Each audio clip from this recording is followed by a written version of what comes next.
Good greetings to you all, learners. Today we discuss an introduction written by Kamala Surya.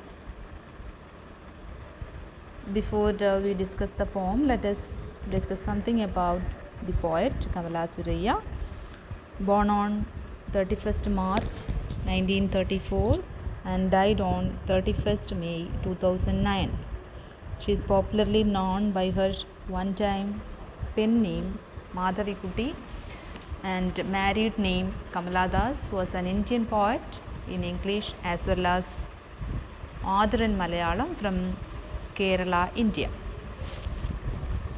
Her popularity in Kerala is based chiefly on her short stories and autobiography, while her writings in English written under the name Kamala Das is noted for the poems and explicit autobiography.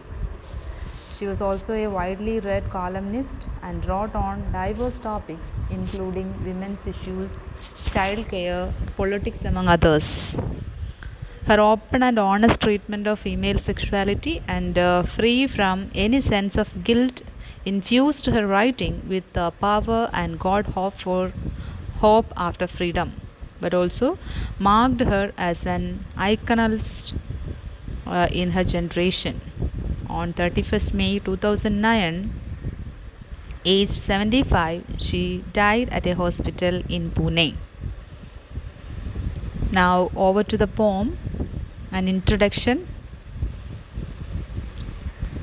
Perhaps an introduction is the most famous of the poems written by Kamala Das. This is a self-reflective and conventional tone poem from her maiden publication Summer in Calcutta, which is published in 1965. An introduction by Kamala Das was published in her first collection. As I said, the collection focuses on love and the pain that follows betrayal. This particular piece is one of her most well known. It is conventional in nature in that she is professing her own deep emotions in regards to the patriarchy controlling her life and the lives of countless suffering women. She played a critical role in the establishment of the Indian feminist movement. The poem is a strong remark on patriarchal society prevalent today and brings to light the miseries, bondage, pain suffered by the fairer sex in such times. The poet says that she is not interested in politics but claims that she can name all the people who have been in power right from the time of Nehru. By saying that she can repeat them as fluently as days of the week or names of the month, she really indirectly states the fact that politics in the country is a game of few chosen elite who ironically rule a democracy. The fact that she remembers them so well to depict the same people have been in power time and time again. Next, she describes herself saying that she is an Indian born in Malabar and very brown in color. She speaks 3 languages, writes in 2 and dreams in 1, articulating the thought that dreams have their own universal language. Kamala Das echoes that the medium of writing is not as significant as is comfort level that one requires. People asked her not to write in English since it is not her mother tongue. Moreover, the fact that English was a colonial language prevalent as medium of communication during British times drew even more criticism every time she had an encounter with a critic, friends, or visiting cousins. She emphasized that the language she speaks becomes her own. All its imperfections and cureness become her own. It is half English, half Hindi, which seems rather amusing, but the point is that she is honest. Its imperfections only make it more human, rendering it close to what we call natural. It is the language of her expression and emotion as it voices her joys, sorrows, and hopes. It is as integral to her as cawing to the crows and roaring to the lions. Though imperfect, it is not a deaf, blind speech like that of trees in storm or the clouds of rain.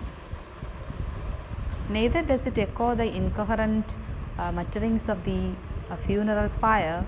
Instead, it has an inherent natural coherence of its own. She moves on telling her own story. She was a child, and later people told her that she had grown up, for her body had started showing signs of puberty. But she doesn't seem to understand this interpretation because at the heart she was still but a child.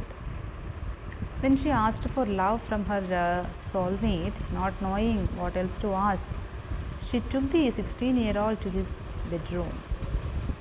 The expression is a strong criticism of child marriage, which pushes children into the predicament while they are still very childish at heart.